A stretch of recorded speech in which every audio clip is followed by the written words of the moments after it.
Las afirmaciones durante el fin de semana del padre Juan Carlos Molina, titular de la Cedronar, respecto a que el gobierno envía en los próximos días un proyecto al Congreso de la Nación para que no se criminalice al que consume, al eslabón más débil tal vez de una larga cadena que tiene al gran traficante en la cabeza. Vamos a ver el informe.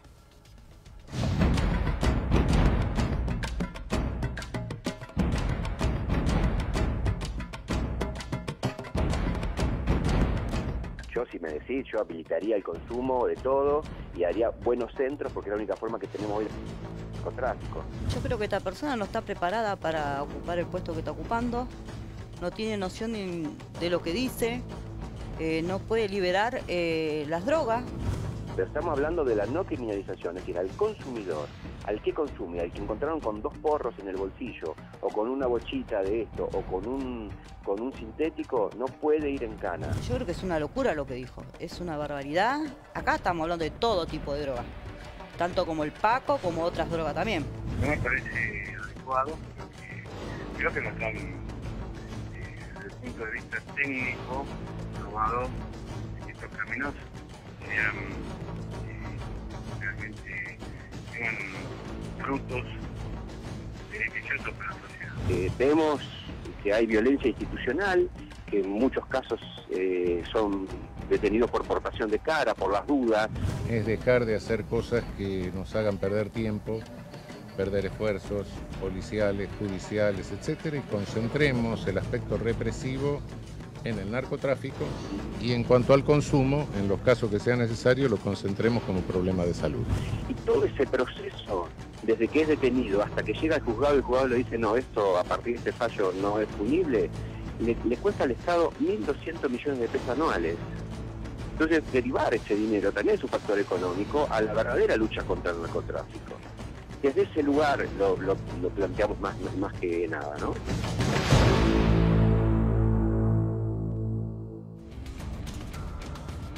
Bueno, nos metemos de lleno ya en el debate. Está la doctora Mónica Cuñarro, que es fiscal, que, como ustedes saben, la hemos convocado ya en varias oportunidades.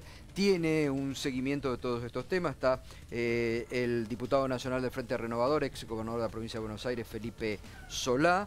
Y está Matías Faray, es usuario y ha estado preso por consumo de marihuana, y Sebastián Basalo, de la revista THC. Matías, a ver, contanos tu caso. ¿Cómo te va? Buenas noches, Silvestre, ¿qué tal? Bien, gracias por venir y dar tu testimonio. Gracias por dejarme aportar. Mi caso, el relevante, es fui detenido por cultivo para consumo en 2011. Ocurrió a raíz de una llamada anónima, pero curiosamente el policía que recibió la llamada anónima era vecino mío. Con esa llamada anónima, sin pruebas de comercio, que la investigación nunca arrojó nada significativo, allanaron igual, me acusaron de narcotráfico, estuve preso 15 días. Por suerte, yo tengo la gracia de contar con abogados, soy además activista canábico ya hace un par de años. Eso me dio esa suerte, con el cual pude salir en libertad, y hace poco más de un año que bajaron mi carátula a cultivo para consumo, porque durante el resto de tiempo seguía siendo cultivo para tráfico, digamos, con una pena máxima de 15 años. ¿Qué cantidad tenías? Tenía 10 plantas florando, 15 plantines y nada más. Tenía 10 plantas florando en un balcón de 1,20 por 80. Bueno, sigo con la causa abierta hasta el día de hoy. El anteúltimo juez que tuvo mi causa me acusó de apología por... Yo participo activamente en todo lo que tenga que ver con respecto al cannabis. Formo parte de la gente que suele ser oradora en la Marcha Mundial del Cannabis. El juez vio uno de mis discursos y dijo que con ese discurso yo afectaba la salud pública. Por eso mismo mantuvo la condena. Lo importante es que no, nosotros lo que hacemos desde la agrupación y lo que hago yo es es esto, preparar a la sociedad para este momento de debate en el cual es necesario... Ahora vos, digamos, la denuncia fue por lo que vos cultivás en tu casa, Sí. no por algo de la vía pública. No, te no, no, engancharon la vía pública, Eh, digamos, la denuncia es por las plantas que vos tenés en tu casa. Tal cual, que las vio el policía porque era mi vecino, porque mis plantas no tenían vista al público. No estaban en vista a la calle, no estaban No, en no. un balcón a la calle. No, un balcón que era el último piso y la policía, para conseguir las fotos, subió a una terraza que no era de acceso público porque arriba hay publicidad, o sea que no tiene acceso público, y desde ahí arriba sacaron las fotos, que fue lo único que tuvieron en la causa. Me gustaría preguntarle, tal vez a Sebastián, tal vez a la doctora Cuñarro, la actual ley en vigencia, la 23.737, ¿qué dice al respecto de esto? Es decir, ¿este joven está bien procesado o hay un mal uso, una mala utilización, una mala interpretación de la ley por parte del juez? No se puede hablar, yo como fiscal no puedo hablar de una causa que no conozco en profundidad. Digo, en términos hipotéticos, la tenencia para consumo personal que está en un ámbito privado, que por las circunstancias inequívocas del magistrado surge que era para consumo personal, que no hay apología y no afectan a terceros, se aplica el fallo Arriola. Digamos, en cualquier Estado de Derecho se respeta lo que dice el máximo tribunal en su interpretación y por lo tanto, en este caso, no sé en este caso, digo, en términos En un en caso que las hipotético, circunstancias no debió haber inequívocas sido procesado. serían tenencia para consumo personal. Felipe Solá, ¿y cómo se está viendo esto? Ahora va a ir ahí al Parlamento, el debate, la discusión. Lo dijo ayer Juan Carlos Molina, que en algún momento dijo, bueno, yo habilitaría el consumo de todos. Después dijo que no se va en ningún proyecto a despenalizar, sino a cambiar la ley que está. Molina hizo dos tipos de declaraciones. Una sobre la que vos decís, yo habilitaría cualquier tipo de consumo, y la otra sobre el tema alcohol. Sí. En el primer caso, a mí me parece que todos los países del mundo que quieren combatir la drogadicción o el narcotráfico, digamos, sustancias nocivas, tienen una clasificación de las drogas por ley. Clasificación por su toxicidad, por su adictividad, ¿no es cierto?, por el efecto psíquico, por la psicoactividad que tienen, digamos, y también por la mortalidad que hay asociada o al uso, o, digamos, tanto al uso del adicto, o del que el que lo hace, o del que sufre por esa consecuencia, heridas o muerte. Hay un fallo de la Suprema Corte que, digamos, despenaliza el consumo para, digamos, la tenencia de droga para consumo, que casi todo el mundo interpreta como que despenaliza la marihuana para consumo, pero en realidad la Corte no lo aclara, y entonces puede ser la tenencia también de heroína o de metadona o lo que fuera para consumo. Y la Corte nunca lo aclaró, y el fallo en sí mismo es muy serio en ese sentido. Creo que lo que dice el padre Molina, a quien yo respeto como seguramente un militante en el sentido de alguien, un padre que se ha preocupado por los pobres, que se ha preocupado por los adictos, que se ha preocupado por los desprotegidos, en ese sentido lo respeto en serio. No me gusta criticarlo. Lo que me parece muy grave es que tenga ese manejo del lenguaje y esa declaración de impotencia que hizo hoy cuando está al frente del acedronar de un país que se ha convertido en un país de consumo, absolutamente de consumo, mucho más que de tránsito. Ahora, con respecto a lo que decía Pablo es tu nombre, ¿no? Segundo nombre, Matías. Bueno, pero yo sabía que era el segundo. A lo que decía Matías, y tiene razón, lo que él llama la cultura canábica, hay un grupo de personas importante, hay un 15-16% de la población de jóvenes que fuma marihuana, que considera que tienen un pasatiempo, una dedicación o lo que fuera, que es sano o que es bueno para ellos, que es que les da sociabilidad, sabemos que exalta los sentidos en general, y ellos defienden eso, y en toda ciudad democrática hay que respetar ese tipo de posiciones. Pero Felipe, que además no son menores. Espera que no terminé. Entonces, así como a mí me parece que está bien hablar de la despenalización de la tenencia de marihuana para uso personal, y está bien que se lo diga, de marihuana. ¿Por qué digo esto? Porque algunos de ustedes fumarán cigarrillos, no sé, cigarrillos comunes. Tenemos muy pocos lugares donde fumar ya. Se nos prohíbe fumar en edificios públicos, en oficinas privadas. Podemos fumar a lo mejor en nuestra oficina, pero con mala cara de los demás empleados, con cierta razón. Se nos prohíbe fumar en bares, se nos prohíbe fumar en la vereda de un bar. Es decir, y yo, por ejemplo, fumo cigarros. No digo habano porque son muy caros. Cigarros desde que tengo 15, 16 años. Bueno, ya ahí no tengo casi ningún lugar para fumar, ¿no es cierto? Mi casa. Entonces a mí me parece bien que se despenalice. Eso sí, pondría regulaciones fuertes. Por ejemplo, no permitiría fumar en lugares públicos abiertos inclusive. No permitiría fumar en la plaza, aunque sé que a los muchachos les gusta hacerlo en la plaza, a lo mejor de noche. Pero de día no, porque conviviría con el chiquito jugando, etcétera. Y hay esa socialización que produce la marihuana, en el mejor sentido, también produce una relajación de la conducta pública. No me refiero a la conducta personal, sino a la conducta pública. Esta posición tolerante respecto del consumo personal de la marihuana, ¿es absolutamente no respecto a los demás? ¿En el Frente Renovador es una posición común? Es una discusión en la que yo encabezo la posición del Frente Renovador. Ahora, no todos tienen que estar de acuerdo conmigo. No es a favor de la despenalización. Es en contra de la despenalización de las demás. A ver, pero hay un punto que me parece... Ahora, acá la despenalización de las demás. Ahora, acá el gobierno lo que aclaró hoy de nuevo el padre Molina es que leí un reportaje tuyo, que sos el presidente de la revista, y me pareció bueno el reportaje. Obviamente, cuando sabía que ibas a venir, lo leí, porque me parece que hay que hacerlo. Y me pareció que hace bien la diferencia con el narcotráfico, y me parece que decís bien también qué es lo bueno que les produce a ustedes la marihuana, y la posición en defensa de eso. Y me parece muy útil esa posición, porque esa posición está totalmente en contra, la tuya, lo digas o no lo digas, estás evidentemente en contra de la habilitación del uso de cualquier otro tipo de droga que pueda ser negativa. A ver, Sebastián. Lamentablemente no es así. Un par de cuestiones para aclarar. En Argentina existe lo que se llama un control de constitucionalidad difuso. ¿Qué quiere decir? Que los fallos de la Corte, lamentablemente, no son de cumplimiento obligatorio. En otros países del mundo sí lo son. Nosotros adoptamos el sistema americano.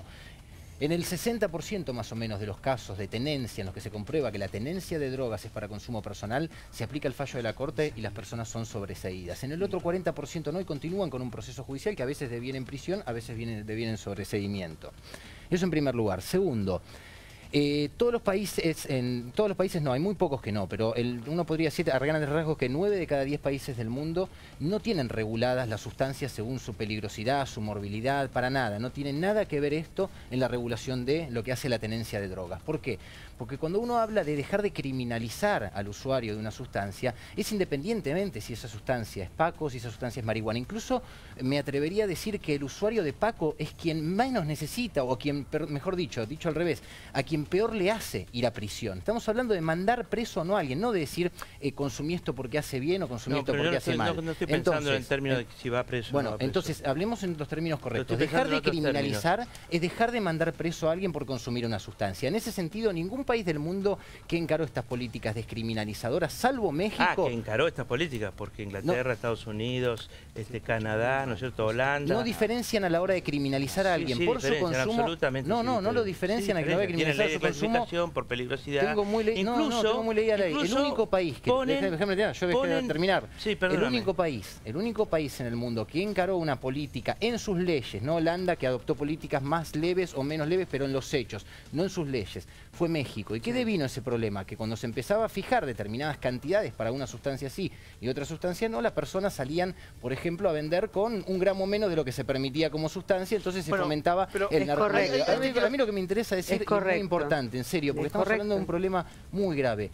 Según la Procuraduría Nacional de Narcocriminalidad que dirige Félix Cruz, en el año 2012 hubo 9.414 pibes criminalizados por tener drogas para consumo personal. Estamos hablando de que en Argentina se detiene a una persona por hora por consumir sustancias. De estas personas detenidas, entre el 70 y el 80% son de estratos sociales bajos, con lo cual estamos hablando de una ley que criminaliza la pobreza y que les impide a estas personas, además de llevar adelante su vida personal sin ver violentados sus derechos humanos, les impide un acceso a una asistencia. Esto es lo que quiere no se puede incluir sin criminalizar. Descriminalizar es una política de inclusión, es una política donde en lugar de mandar preso a una persona, respetás su decisión y lo asistís. No te quiero interrumpir, pero vos hablas toda la noche. Pará, no estoy de acuerdo con lo que ha dicho varios países, primero. El caso de México no lo conozco, los demás no. El tema de las drogas, de la clasificación de las drogas, Para mí la importancia que tiene es que en lugar de tener una visión neoliberal que habla de las drogas desde el punto de vista de la salud individual del que las toma, hay que tener una visión absolutamente social del tema. Y cuando digo social, es pensar en los que consumen y en los que no consumen, que son mayoría. Sí. Es decir, si la droga tiene un efecto psicoactivo, modifica comportamientos y conductas. ¿No es cierto? Yo quito la marihuana del medio, porque la marihuana no tiene efectos que deriven en violencia, sino más bien en relajación. Por lo tanto la quito, pero todas las demás drogas son psicoactivas, y el alcohol la primera de ellas, y por lo tanto al modificar comportamientos ponen en problema al que no consumió, ponen en problema al tipo que es atropellado por un alcohólico, por un tipo que está borracho, ponen en problema al tipo que es agredido por un tipo que tomó paco o cocaína para animarse a hacer un asalto o porque es adicto.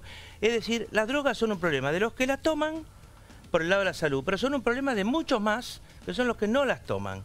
Por lo tanto, entonces, creo que podemos apartar la marihuana y decir, es importantísimo combatir el menudeo, además de los grandes capos que aparecen en series televisivas y que cae 1 por año o 2 por año, en el mejor de los casos, y que la gente cree que son autores de todo y que con que caiga el tipo se acabó todo, y eso no es así. Lo que hay que hacer es encarecer la droga, no abaratarla. Encarecer el consumo de alcohol, encarecer el consumo de droga, dificultar el menudeo. Para dificultar el menudeo no se puede habilitar a todos. ¿Y al usuario de las otras drogas qué hacemos? ¿Los mandamos presos? ¿A quiénes? A los usuarios del resto de las sustancias. ¿Qué hacemos? No, yo no estoy hablando de mandarlo preso. Yo digo no habilitarlo. No habilitarlo primero. No habilitarlo. Vos mandás un mensaje a la sociedad cuando lo habilitás. Habilitar o no. Hay una pena de prisión. ¿Qué hacemos con el Vos pediste que yo te dejara hablar. ¿Mandamos preso o no? no? ¿Vos pediste que yo te dejara hablar? Yo le hago una pregunta. No, párate. Yo no te dije mandarlo preso. Yo te dije, si vos habilitas... Si vos habilitas... Habilitás y dejar de mandar preso. No, si vos habilitás, lo que estás diciendo es un mensaje a la sociedad. No es un mensaje, es un código penal que establece penas de prisión, diputado. Cuando el tema de la marihuana de la marihuana son policías que están fuera de control. Porque es muy difícil aplicar una ley si no controlas. Si vamos a hablar los dos a la vez, yo no quiero hablar así. No, vamos a escuchar. Disculpame. Está bien, está bueno. Los dos a la vez no. Está bueno el debate. Yo empecé respetándote mucho, así que te pido lo siguiente. Yo fui gobernador 6 años, tuve los centros provinciales de atención al adicto, tuve una enorme red de madres y padres contra la droga, impulsé la despenalización en la justicia del seguimiento de la droga, me metí muchísimo en el tema durante muchos años y por supuesto en los barrios donde golpea más, en los barrios vulnerables. En la clase media pasa a ser una cuestión de alguien, un médico que los contenga, un grupo especializado, plata para pagar en una clínica, lo que fuera. Entre los pobres el tema es devastador. El tema es devastador. Y más bien el tema de la marihuana no es el tema tanto de la pobreza. El tema de la marihuana se da mucho más en el pibe que tiene alguna cierta forma, algún grado de cultura en adelante. Se da más, no digo que se dé solamente en ellos. Entonces, lo que yo digo es, hay drogas que son un problema para el otro, el tipo que consumió es un problema para el otro, y hay drogas que no. Entonces, por supuesto que sirve la clasificación para las drogas, es fundamental. Además somos un país invadido por la droga, donde la droga ya llegó a un nivel muy alto, un país absolutamente de consumo, donde la exportación de droga ya es secundaria, y un país que va hacia las sintéticas, va hacia las drogas sintéticas, claramente, que son un flor de negocio para algunos tipos, Felipe, junto con Greenfields y todas esas cosas que vos conocés. Felipe, entonces tenemos que tener una actitud proactiva, a eso me refiero, proactiva. No quiero meter preso a pibitos que consumen paco, que además están haciendo pelota ellos. No tengo ningún interés en meterlos presos. Lo que quiero es que se sepa que está prohibido, porque eso te permite a vos encarecer el producto, disminuirlo. Eso es lo que te digo. Felipe, lo mismo pasa con el alcohol y los menores. Sebastián, ya que tenemos una especialista, Mónica, ¿por qué yo no soy especialista después de 6 años de estar en la gobernación, que PhD debería tener ya. ¿Por qué lo invitamos? Si no, no lo hubiéramos invitado. No, tenemos un especialista. No, desde la justicia. Felipe, no, celoso no hay nada especialista más grande que el que se hace luchando contra un tema. Está bien, por eso lo invitamos, Felipe. Y sin prejuicios. Bueno, Felipe, soy una técnica. No, y además perdón, soy una técnica, soy fiscal, no nos vamos a pelear nosotros. No, pero lo conozco de hace muchos años a Felipe peleo con el gato. Lo conozco de muchos años a Felipe Solá y la verdad que me sorprende para bien la postura que ha arrojado sin ningún tipo de prejuicio, ¿no? Porque este es un tema también de mucho prejuicio, nunca ha sido de mucho prejuicio y mucha paquetería. No, está bien, para nada. Pero es cierto que hay una deriva hacia hay la mucho derecha, prejuicio y por eso me sorprende que bien encaminado me parece. Por lo menos de prejuiciado en torno a A ver, Mónica. digamos, la legislación se divide en una legislación no punitiva, que es el derecho público-privado, y una legislación que es punitiva, para que la gente entienda, el Código Penal. Sí. O está en el Código Penal o está en otro tipo de normas. Ahora, Molina lo que dice... La tercera dimensión legal no existe, bueno, Guantánamo, Molina punto lo que primero. dice es vamos a modificar la ley para no criminalizar a él. A ver, eso, segundo, no estamos hablando de despenalizar. Los países que han tenido clasificaciones distintas de sustancias lo han hecho con el sentido de poner una cantidad para diferenciar cuándo era para consumo personal y cuándo no.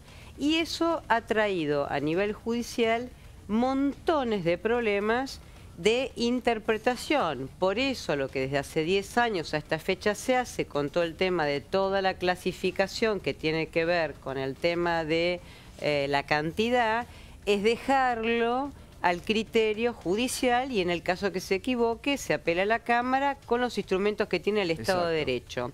En tercer lugar, la tercera dimensión no puede abarcar digamos, aquel que accede a aquello que no está prohibido penalmente. Alcohol mezclado, no quiero empezar a dar marcas, pero digo lo que tenemos estadísticamente comprobado. Alcohol mezclado con pastillas de fácil acceso o por una profusa prescripción médica, mezclado con determinados jarabes en las clases, como decía Felipe, más vulnerables, no llega al 0,01, lo que abarca querosén, poxirrán, nafta, todo mezclado con cualquier tipo de analgésico y el mal llamado paco o cocaína fumable. Ese sector además viene muy complicado por sectores que tienen que ver a veces con algunas patologías mentales que se han visto aumentadas en los últimos tiempos, casi siempre border, debilidad, etcétera. Para todo eso, la única, digamos, la salida que existe es la Ley de Salud Mental y el Código Civil, que en los casos en los que sea absolutamente necesario, y que de hecho lo son, obviamente está la internación por 30 a 45 días, pero no por 25 años como RMJ. En cuanto al padre Molina, no quiero dejar pasar este tema, me parece que me escapo.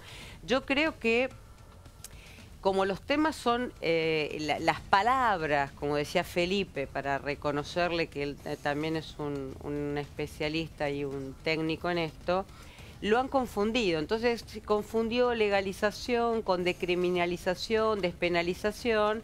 Digamos, yo no soy una exegeta de él, ni me voy a poner a interpretar. Yo creo que digamos, lo que ha hecho es una confusión, un trabalenguas de lo que quiso explicar. Bueno, claramente lo que tiene que hacer este gobierno es cumplir con el fallo de la Corte Suprema y ajustar ese fallo a la ley. De la mano de centros, habrá mejores, peores, qué sé yo, pero que han sido de alguna manera modelo, como en el alcohol fue en los 50-60 Córdoba, como fueron los CPA creados durante la gobernación de Felipe Solá, como para que vea que es un especialista, que de hecho era la pata que él tenía con la pata no menor, que era el tema policial, no menor. Pero ahora, ¿cómo? No menor. Bueno, está bien, ese es un Pero, punto. a ver, hoy lo que dijo Molina es que quieren cambiar un artículo de la ley para que no se vaya a la cadena más débil, al que el 5 y el 14. Él habló del 5 y el 14. Eso es lo que dice. Tener y si hablamos del control de la policía,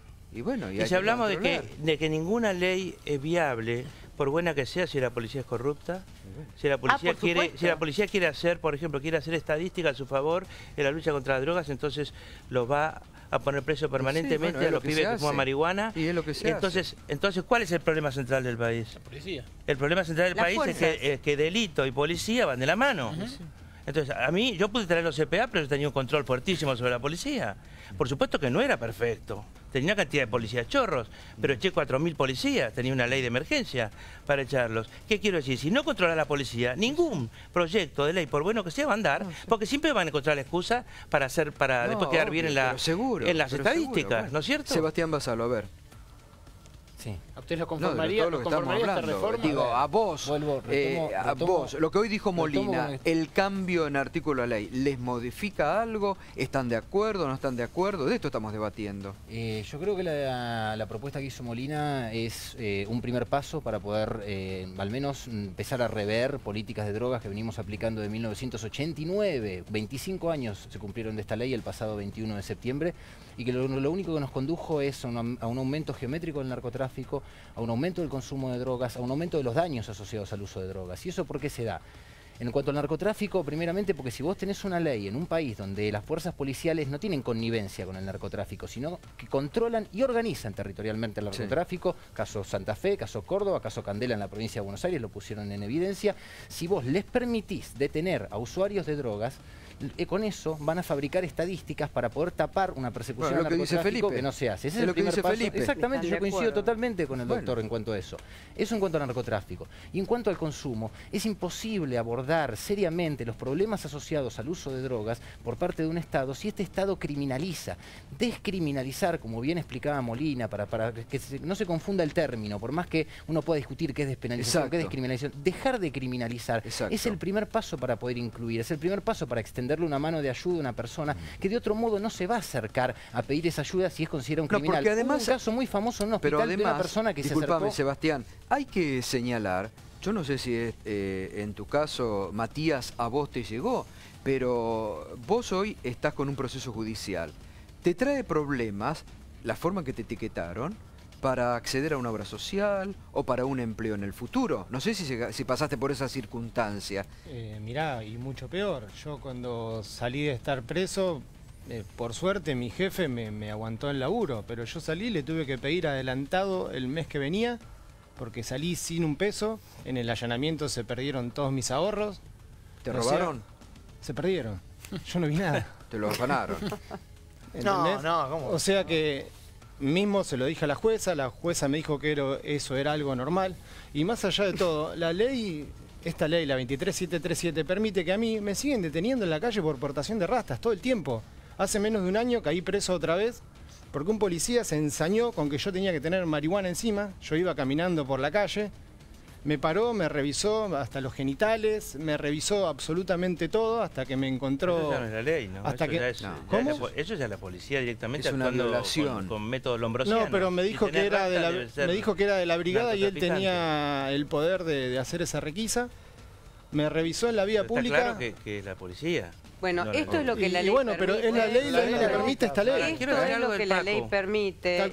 Lo que más destroza lo que la ley ha permitido desde el año 89, sin quererlo, porque yo no creo que la reforma se hizo para permitir que comiencen a existir nichos de corrupción policial en temas que antes no existían. Los temas que antes existían eran juego, prostitución, pero ninguna policía provincial ni la federal se metía con el tema de drogas. Indirectamente esa reforma creó una caja con nichos de corrupción policial, graves, serios, profundos, de ligazón con algunos sectores políticos. Hemos visto el último fallo de Servini de Cubría. Si estamos hablando de que el país necesita ni 20 kilos de efedrina para producir jarabe y colirio, y la gente que tenía que controlar eso no la controló, terminó desmadrada y procesada. Hemos visto jefes de la policía que tienen que cuidar el orden y que en realidad regulan territorios y reciben un porcentaje por esto o narcotrafican.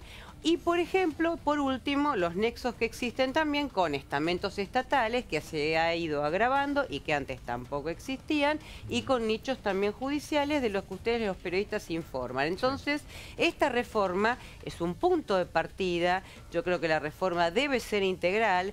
Creo que el camino, sin ninguna duda, discutible, ¿no? Hay gente que discute los CPA, pero los CPA, volviendo a Felipe para que se sienta bien, nosotros los habíamos calificado con 7.50, que es una calificación altísima, altísima, que fueron absolutamente desmantelados. Hay otro dato objetivo, que es que cuando estaba al frente Arlañán de la Fuerza Policial, en combinación con quien debe perseguir estos delitos, nosotros, los fiscales, que no queríamos perejiles, las estadísticas en ese momento en provincia de Buenos Aires no agarraban a estos pibes como se ve en los últimos tiempos. Ver, entonces digo, depende de una decisión política. Doctora, me parece muy interesante lo que contaba recién Matías, porque dio en la tecla de lo que estamos hablando. lo paran porque tiene rastas y lo obligan a que tenés que tener, a que tiene que llevar merca encima. Y capaz que en la esquina pasan los grandes, y nadie los detiene. Por portación de rastas, es una barbaridad. ¿Y por qué esta criminalización afecta a la clase baja? Porque la clase media alta arregla en el momento. Obvio. Si hay un detenido, según la Procunar hoy en día por hora, hay un detenido por hora, hay 5 más que zafaron por coimas. Por eso no son... Todos somos de zona oeste, zona sur, zona norte, no pasa esto. ¿Por qué? Porque se arregla ahí en el momento. ¿Me permiten un minuto? Tengo que hacer una tanda. Con Matías y la actitud de la policía. Bueno, ahora lo que dijo de la gente con plata. Está muy interesante la discusión. Vamos a la tanda y seguimos con el debate. Municipio de La